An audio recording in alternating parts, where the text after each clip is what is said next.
Assalamualaikum warahmatullahi wabarakatuh. Hai teman-teman, jumpa lagi dengan saya Hilda Sofi Nur Hasanah dengan NIM U2019-4063. Saya berasal dari Prodi Sejarah Peradaban Islam 2, Fakultas Usuluddin Adab dan Humaniora, Institut Agama Islam Negeri Jember. Jadi dalam kesempatan kali ini saya akan sedikit mengulas mengenai sejarah kesenian Islam. Nah, sebelumnya teman-teman apakah sudah mengetahui apa sih sejarah kesenian Islam itu? Kemudian bagaimana perkembangan kesenian Islam di zaman sekarang? Nah, untuk menjawab dua pertanyaan tersebut, mari kita simak video ini sampai selesai. Nah, memasuki penjelasan yang pertama yakni tentang kesenian Islam. Jadi, sebelum membahas mengenai kesenian Islam, perlu kita ketahui apa sih kesenian itu. Nah, dikutip dari perkataan Ghazalba, seni atau kesenian adalah manifestasi dari budaya manusia yang memenuhi syarat estetika. Inti dari seni adalah usaha untuk menciptakan bentuk-bentuk yang menyenangkan atau yang indah, baik dalam bidang seni sastra, seni musik, seni tari, seni rupa, maupun seni drama.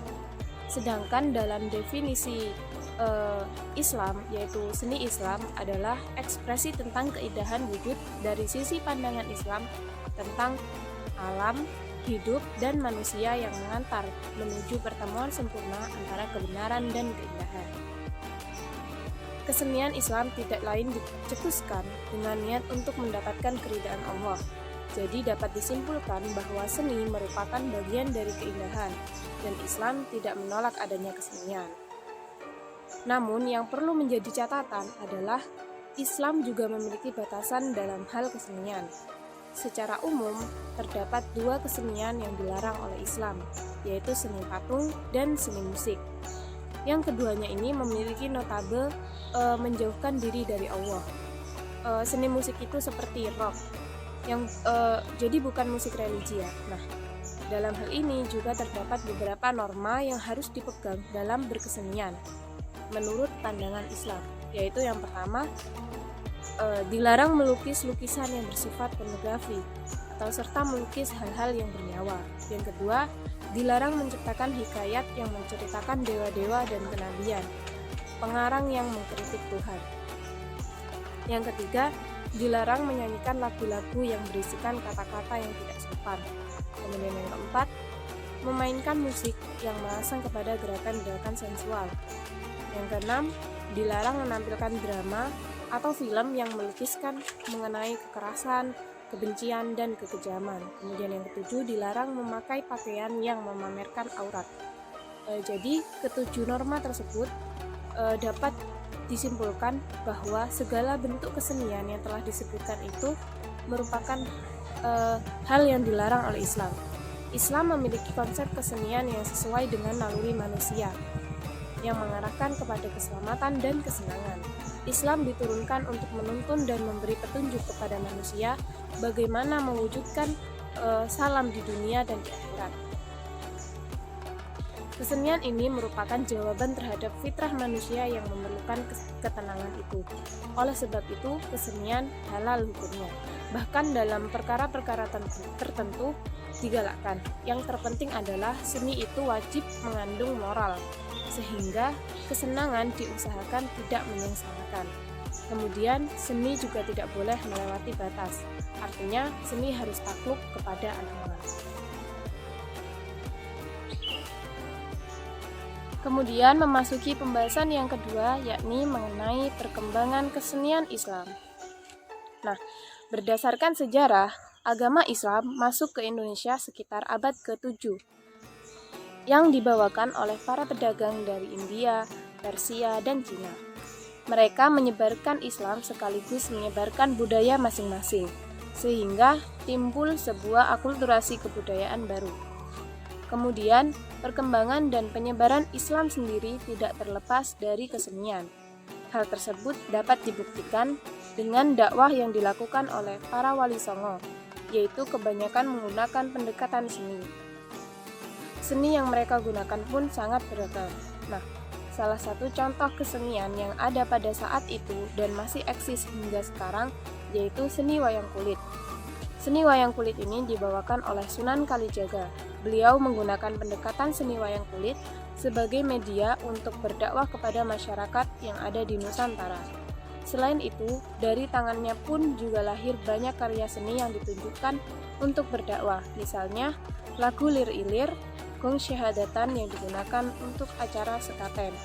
Jadi dalam hal ini, kesenian merupakan cara yang efektif dalam prosesi Islamisasi di Nusantara, sehingga penyebaran Islam di zaman tersebut tergolong cepat dan meluas.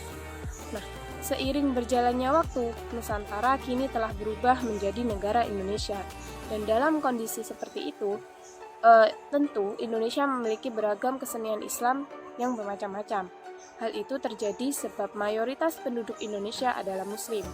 Jadi tidak heran apabila dalam kehidupan sehari-hari kita sering menjumpai ragam kesenian Islam.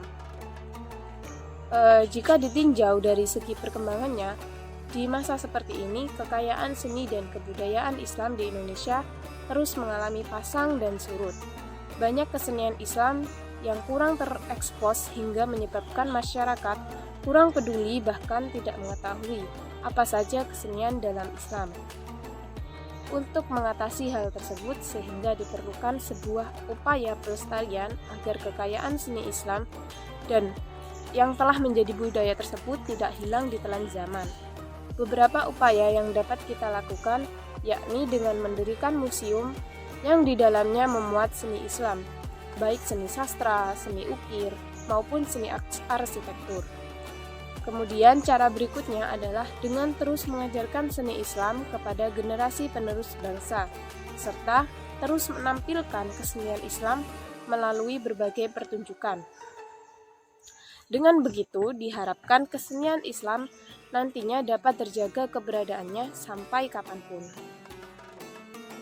Memasuki pembahasan yang terakhir yakni mengenai kesenian Islam yang sedang tren. Adapun kesenian Islam yang baru-baru ini sedang hangat diperbincangkan adalah tentang lawang seketeng yang berada di Indramayu. Berita ini berhasil saya kutip dari laman kompas.com. Menurut sejarawan sekaligus guru besar Universitas Indonesia yaitu Profesor Agus Aris Munandar menerangkan bahwa lawang seketeng yang berada di Indramayu merupakan salah satu bagian dari bukti adanya kesinambungan konsep perkembangan tata ruang atau arkeologi Hindu-Buddha ke arkeologi Islam di Nusantara. Selain itu, menurut saya pribadi, kesenian Islam yang selalu hangat dibicarakan ataupun selalu hadir di tengah masyarakat adalah seni musik Islami, di mana masyarakat Muslim memiliki rasa antusiasme yang tinggi untuk menikmati pertunjukan seni musik Islami tersebut. Nah, beberapa seni musik tersebut biasanya berupa hadrah, gambus, maupun qasidah. Kesemuanya merupakan seni musik yang mengandung unsur-unsur lagu religi dan merupakan sarana untuk mengingat atas keesaan Allah dan kemuliaan baginda Nabi Muhammad SAW. Jadi dalam hal ini yang dimaksud adalah bukan kesenian yang membuat seseorang lalai kepada Allah, tetapi justru membuat seseorang senantiasa mengingat Allah. Nah, jika dikaji dalam kehidupan sehari-hari, beberapa agenda kegiatan masyarakat atau rangkaian adat yang masih dijalankan oleh masyarakat juga selalu menggunakan alunan musik-musik Islami tersebut. Misalkan seperti hadrah ataupun gambus yang turut berperan dalam acara selapanan, khitanan, maupun pernikahan. Nah, berikut ini merupakan beberapa seni religi yang cukup terkenal di Indonesia, yaitu yang pertama, hadrah. Hadrah yang dibawakan oleh grup Syubanul Muslimin yang berasal dari Probolinggo, dengan vokalisnya yang cukup terkenal yaitu Gus Asmi. Dalam perkembangannya, grup hadrah ini mampu mengajak masyarakat dari berbagai lapisan, baik muda, dewasa, hingga tua, untuk melantunkan salawat atas Nabi Muhammad. Kehadiran Syubanul Muslimin tentu memberikan ruang yang positif bagi dunia Islam, di mana Syubanul Muslimin merupakan sebuah jembatan bagi mereka untuk mencurahkan rasa rindu akan sosok kekasih Allah, yaitu Nabi Muhammad SAW. Yang kedua yaitu Majelis Sholawat Habib Syekh Assegaf dengan para pengikutnya yang memiliki julukan Syekh Remania. Sama seperti sebelumnya, Majelis Sholawat ini merupakan media untuk bersolawat atas Nabi dengan tambahan sisipan dakwah Islam. Nah, dalam perkembangannya majelis ini terkenal di seluruh Indonesia. Bukan hanya di Indonesia, tetapi juga di berbagai daerah di luar Indonesia. Karena mereka ini memiliki agenda untuk berdakwah dan bersolawat di berbagai titik lokasi. Yang ketiga adalah grup Gambus Sabian. Grup ini merupakan salah satu gambus yang cukup populer di Indonesia. Selain vokalisnya yang memiliki paras cantik, ia juga memiliki suara yang sangat merdu.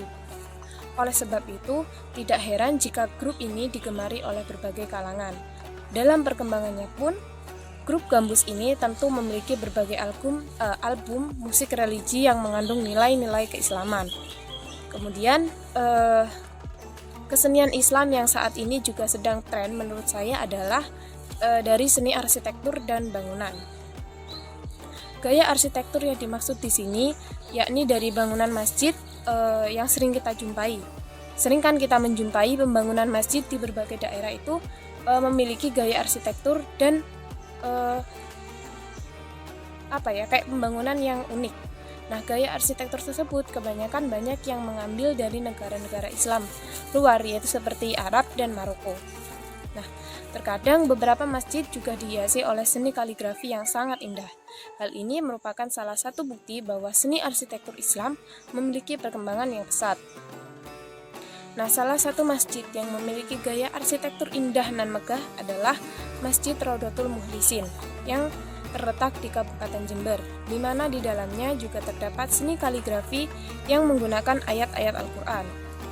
Selain itu juga terdapat masjid terindah di Indonesia, yaitu Masjid Agung Baitur Rahman yang terletak di Banda Aceh. Masjid ini memiliki gaya arsitektur yang sangat unik, sebab pembangunannya itu memakai batu merah. Dan ini merupakan ciri khas dari masjid itu, sehingga berbeda dengan masjid-masjid di berbagai daerah di Indonesia.